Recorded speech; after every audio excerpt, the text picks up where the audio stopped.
Hey guys, welcome back to Serial at Midnight. My name is Heath Holland, and this is the latest. These are the latest arrivals from Imprint. We're going to unbox them right here on camera. Now, full disclosure, these two boxes here are not shrink wrapped. The rest of this stuff is shrink wrapped. I was filming an unboxing video and I realized about 10 minutes in that it wasn't recording.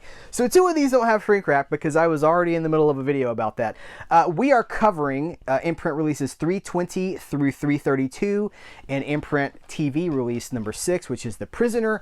When Network went out of business, a lot of us were really concerned about like what happens to that catalog. Do these titles live on or do they disappear? Hopefully someone will step in. Imprint is just snatching these things from the jaws of fate. I don't know where I'm going with that metaphor, but they're keeping this stuff in print and doing it better than ever before with like, hey, here's new stuff. You want new? Like, it's like a yes and, right? It's like, okay, we'll bring The Prisoner to Blu-ray and we'll throw in tons of archival documentaries and special features and we'll add new special features to that. I mean, it's just incredible. Let's kick it off with the After Dark Neo-Noir Cinema box set number 3. This is volume 3, collection 3. And I'm so grateful for these collections because the noir stuff, really everything that Imprint does shines a light on cinema that needs to be reassessed. Obviously, we live in a very commercial age, more commercial than I think ever before, in which I'm recording this video when a tentpole franchise sequel movie is hitting the box office and is apparently doing very well. And all these movies I've been seeing throughout the year that I've tried to get you guys excited about, like go see The Bike Riders or whatever. People are like, I don't get to go to the movies very often, but they showed up for the tentpole movie. So films like this really need our attention. They need to be put back on the table. And that's what Imprint does with these, is they put these movies back on the table. Now here, I'm going to hold this up, freeze that. Hopefully you can read everything. I'm not going to hit all these special features because I want to keep this video going as smoothly and as quickly as possible. Look at what's under here. Boom. Jack. Oh, I miss this Nicholson. I would love to see, I was talking about, well, I'll save it for when we're talking about that movie. I'm going to get these all out real quick here. This booklet is beautiful. There's Jack again. There's Jack again. I'm not going to go page by page here, but look, Everybody's Always Lying, Mammoths on the Job, and Homicide by Jen Johans. Let's see, what's the next one here? Rage Against the Dying of the Light, Sean Penn's The Crossing Guard. I mean, come on, we need this. And it's so important that we talk about these movies and we talk about the movies. So much time is spent talking on packaging and transfers. I've been in this space, whatever this is, but if I'm a blue tuber, I don't even know. 7.5 years I've been talking about movies, often using physical media as a gateway for that. If we spent half as much time talking about the movies as we spent talking about the packaging, there'd be a whole lot more movie fans out there because people would connect with that. They connect with that passion, and they'd want to check out those movies too. I don't think a slipcover ever made a movie fan out of anybody. Homicide. This is David Mamet's Homicide. Joe Mantegna. I'm gonna go through these again kind of quickly. We got a new audio commentary by film historian Jim Hemphill. Show the insides of these really quick.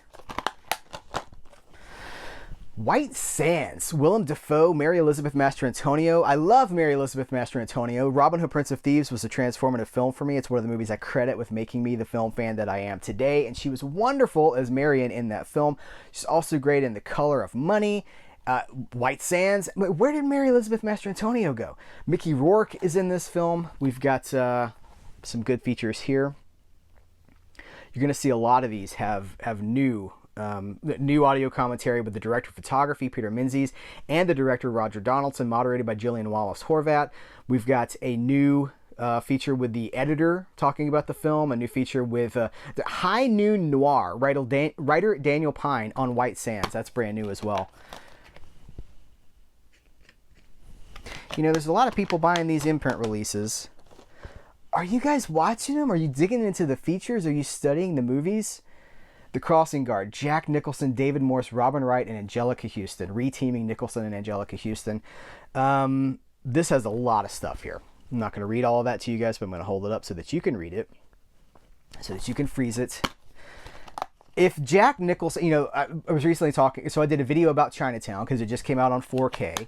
And I also talked about Chinatown with Max Allen Collins. We did a top 10 private detective film list. And we're talking about Chinatown in that conversation. And there's Chinatown, and then there's The Two Jakes, which is about a decade later.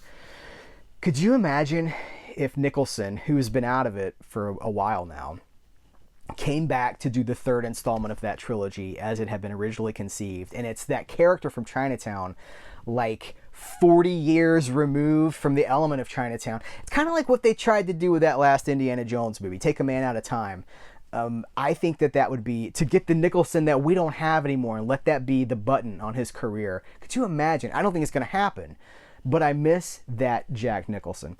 Heaven's Prisoners, Alec Baldwin. Let's see, Kelly Lynch, Terry Hatcher, Eric Roberts. This is, let's see, here, tons of stuff on this one too. Archival interviews, got an archival interview with Terry Hatcher. New, Andre Morgan remembers Heaven's Prisoners, audio commentary by the director. It's a new audio commentary by the director. More and more, Imprint releases movies for grown-ups. And I've been talking more about that because as we live in this franchise, tentpole, sequel, whatever, candy-coated society where we're all miserable, but we go see children's movies more than anything else. Pixar's latest movie is the highest thing they've ever done. That's discouraging to me because where are the movies for grown-ups? And where are the people talking about movies for grown-ups? Thankfully, these videos afford me the opportunity to talk about movies for grown-ups.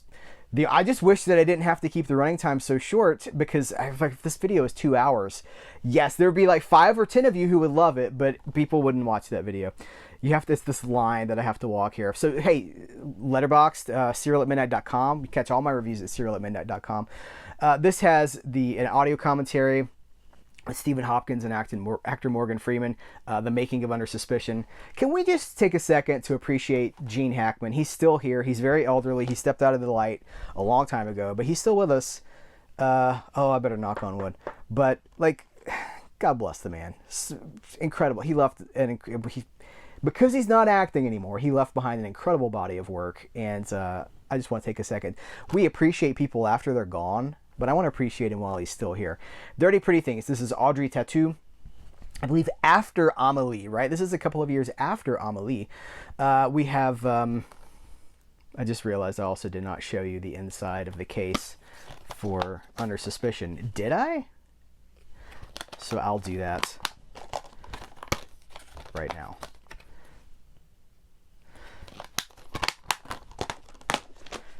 One of the things I want to do here, I'm making a concentrated effort, a concerted effort to talk more about movies for grown-ups here on this channel. It's not all we're going to talk about. I still love comics. I still love the culture that I grew up with, all the comic book movies, and I'm still connected to that stuff. But there is a huge gap forming in discussion about movies for adults. And I don't mean like dirty movies. I mean movies that have something to say about the human condition in a mature way.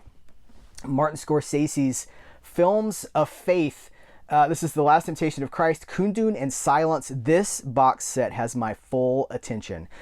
I've told you guys in the past, I think some of you guys don't know this because every video is somebody's first video, but when I was younger, I grew up in a very fundamentalist, very Pentecostal, very strict religious house. Church 3 times a week, family members on the board of the church, and because of the nature of our faith, these movies, Scorsese's movies, specifically The Last Temptation of Christ, was actively preached against as being evil. And of course, now I look at this and I think, well, Scorsese is a devoutly religious man, and because it doesn't look like the faith of the church that I went to, it was the enemy. And being able to reassess these movies and to connect with the Scorsese that made them, I've become kind of critical about Okay, yeah, Goodfellas is great. Okay, Goodfellas is great. Taxi Driver, in Mean Streets, these movies are classics, but they're also commentaries on a certain kind of broken.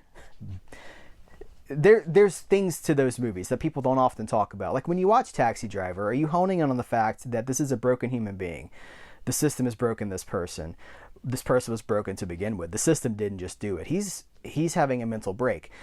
When you watch Goodfellas, are we talking about the lure of bad behavior that this man, all his life, he wanted to be a gangster? There are things in these movies we don't talk about, but we celebrate and champion like, ooh, the gangster Scorsese. This man is capable of so much more. His documentaries, his films of faith, right? We're not talking about them the way they deserve to be talked about. So, oh man, this is beautiful. All right, let's start with this book here. This is a hardcover book. Look at this. This is the nicest book I've seen in an imprint release to date. The Sublimely Transgressive Martin Scorsese. Okay. That's by Alyssa Wilkinson. I'm interested to read that. Let me find one more. It's still the same. Is that the same essay that runs through the whole? Okay. Scorsese's Silence and the Mystery of Faith by Bilge Ebiri.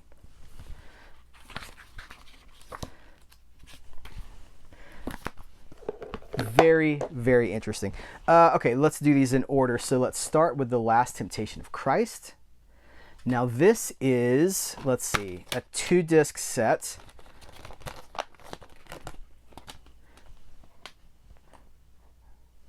Disc 1 is the film. Disc 2 is the special features. We've got an audio commentary by Jim Hemphill. Interview with Martin Scorsese from 1988. Special features on disc 2. You know what? No, I'll let you read them.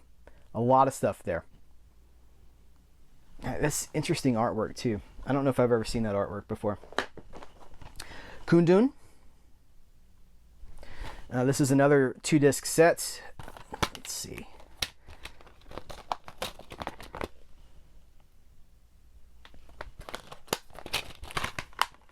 Disc 1 has a commentary by Michael Berry and author film director Peter Markham. Special features on disc 2. Wow. An appreciation of Philip Glass score. This goes on and on. All right, I realize still not even halfway through this haul yet. Silence. Look at that cast. So let's see. We've got audio commentary. I'm seeing this stuff for the first time. I mean, I saw it when it was announced, but that was months ago. Martin Scorsese's Journey into Silence featurette. Film scholar Ian Christie on Silence. It's a new featurette. Audio commentary by cinema historian Stuart Galbraith the fourth, featuring co-writer and longtime Scorsese collaborator Jay Cox and historical wow. Okay. And here's what's the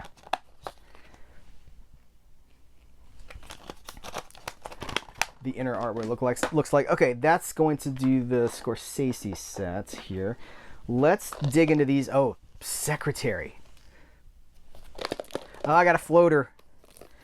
We got a floater. Or hopefully, I'm sure it's fine. Blu-rays are sturdy. Dependable and sturdy AF. Good old Blu-ray. All right, let me get that back on this. Ooh, piece is falling out. Well, this is a good opportunity to show you the inside. There's the cover art there. The art wrap. This movie's crazy. I saw this movie when it was new. I mean, I like this movie. And Spader is it's really something else in this movie. We talk a lot about movies. Well, I don't know if we don't talk. There's a lot of movies that would not be made. Movies all throughout movie history would not be made over the last 3 years or so. We're witnessing the death of cinematic creativity left and right. But this is, man, this thing just keeps going. All right, hold on. I'm gonna hold that up. We've got 2 audio commentaries. We've got let's see, multiple featurettes. Wow, incredible! It's incredible for someone. This artwork is really grabbing a lot of you guys. I've heard from multiple people, like, wow, that artwork. It's very eye catching. Am I doing these in order 330? Yeah. Okay. So this is fresh. Giancarlo Esposito, Samuel L. Jackson is in this. If I can get the shrink wrap off of this. A reminder, every Imprint release to date has been region free. So while I have not checked these, I feel very confident reporting that all Imprint releases have been region free. Here's the front artwork. It's the rear artwork, and let me zoom that in a little bit, get it closer to you so you can see all those special features. 1994. So if you only know Giancarlo Esposito from his franchise work, or thinking The Mandalorian, and I'm thinking Breaking Bad, he's been in the game for a long time. The Usual Suspects too, right? What was that, 90s, mid 90s? The United States of Leland, a movie I have not seen, and I gotta tell you guys, I was not historically a fan of Ryan Gosling, but Drive started. I was like, well, who's this guy? And then Barbie. I don't love the Barbie movie, not because of any like hot takes or anything. It's more franchise IP. And the movie comes out, and then Mattel, right? They're like, we're gonna do a Barbie cinematic universe. I was like, you learn nothing. You learn nothing from this movie. But Ryan Gosling is great in that movie. And then I saw The Fall Guy, and I'm like, he's like the Tom Cruise of my generation now. Because Tom Cruise is, like 60 something or whatever. I was like, I think Ryan Gosling is like the Tom Cruise of my generation. I'm just watching this guy crushing it. And so I've never seen The United States of Leland with Don Cheadle and Ryan Gosling and Chris Klein, Jenna Malone, Horizon and American Sagas, Jenna Malone, Lena Olin, Kevin Spacey, and Michelle Williams. That's a heck of a cast, guys. This is from 2003. I am interested in catching up with this movie, especially because it's the kind of movie that they do not make anymore. Ooh. What does the... yeah.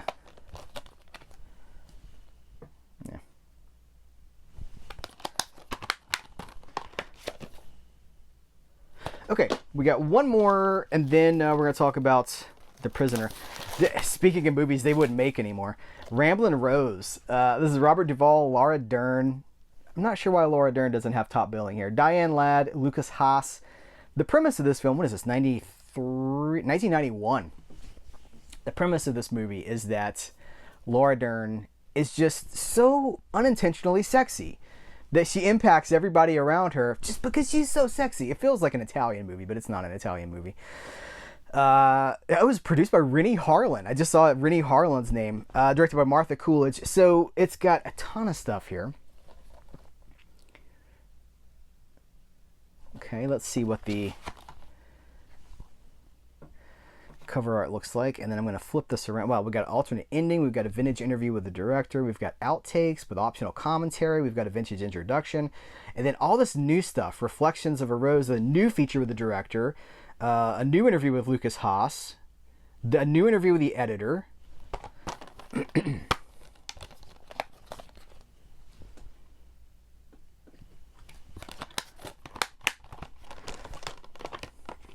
Imprint, thank you. Viavision, Imprint, thank you for keeping movies for grown-ups. Now, I mean, I realize that there's a child, like, this is like the sort of an adolescent awakening, a puberty thing happening in this movie, but thank you for keeping these movies in our consciousness. Can I also tell you I've contributed an audio commentary to an upcoming Imprint release. It has not been announced yet, but I can't wait to talk to you about it because it's something that, if you follow this channel, and you do, right? You're going to be like, oh, of course, that makes perfect sense. So I'm really excited about that. Stay tuned. The Prisoner. Man, this is all this stuff that Imprint's putting out for their TV line. So started with Space 1999, and I was like, well, this is pretty great. Then the Avengers releases that they've put out, and then they've done... we already know after The Prisoner, we're getting The Persuaders, which is Roger Moore and Tony Curtis. Incredibly fun show, sort of after Tony Curtis's peak film career and before Roger Moore's Bond career. It's this really interesting moment in time, and there's stories from the production about how, you know what, I'm saving it for the coverage of that. And then they just continue to announce new projects. And so this is very welcome. And this special features list is huge, and the print is so tiny I can't read all that to you. That's the death of the video format, is when someone reads that much text to you guys. Hopefully you can freeze that and you can read as much of it as you want to. But if you can't, go to viavision.co.au. Go to the Imprint website. You know, Google Viavision, or if you can't find it, I will link to it in the description of this video. But go there and you can read everything that's associated with a Prisoner release. You should do that anytime, right? If you want to know what's on these releases, you should always go there.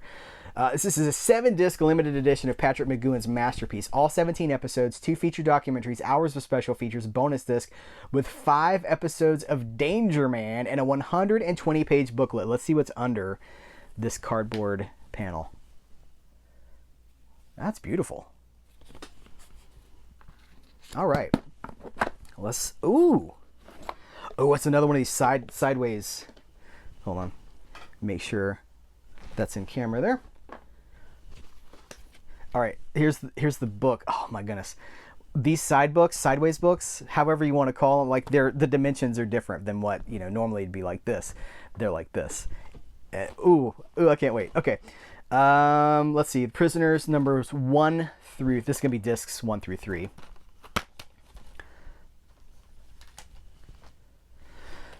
And there's, oh my goodness.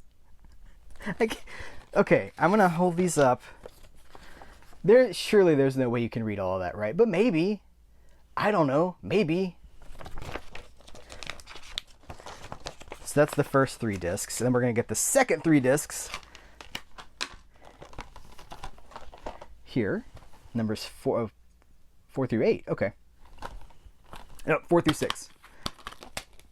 I read too hastily. 4 through 6. That makes sense. 7 discs, 3 in each, and then 1 for the bonus disc. Okay. And then last, but certainly not least, Danger Man. So let's see.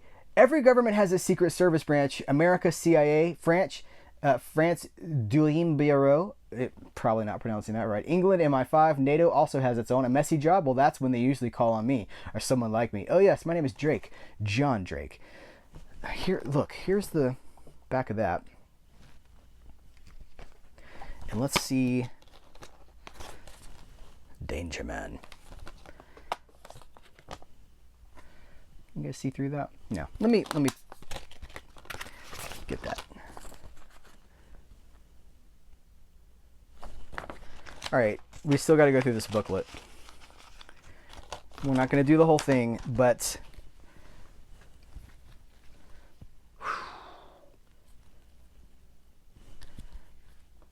oh,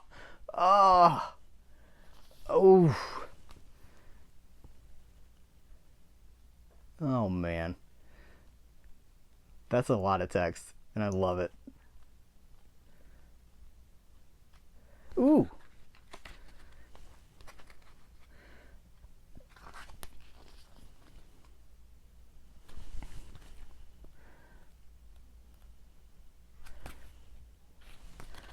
This is all breaking down each episode. Absolutely incredible. All right, remember you can order all this stuff directly from Imprint by going to the website that I mentioned. You can check the description of this video for a link to click over to it. Thanks to Imprint, again, for keeping important movies alive, movies for grown-ups alive. I'm really going to hone in on that, movies for grown-ups. Because it's fine, like escapism's fine. Of course, we need escapism in the world we're living in today where everything is just like doom and gloom all the time. We need escapism, but my goodness, we need movies that are talking about humanity and the human condition and the struggles of adults as much, if not more, than ever before. Guys, thank you so much for hanging out with me for this episode. This was a little bit longer for this kind of an unboxing or a haul video that I do, but I think it deserved it. I think it needed it. And I'm always just really happy to be talking about Imprint. What have you seen? Let's continue the conversation in the comments below. I always say that because I want the comments to have substance. I want them to add something to this conversation. I want people to, if they go to the comments, a lot of people haven't heard of this stuff. This is the thing. If you're watching this video, you might not have heard of most of what we've talked about. Hopefully in the comments, if you scroll down, there will be people who have seen this stuff and say, oh, I love, Jack Nicholson in The Crossing Guard is incredible, or whatever. So let's use the comments to elevate film fandom and to not just talk about, to not air grievances. Thank you guys. I appreciate you. Take care. Till next time, I will catch you later.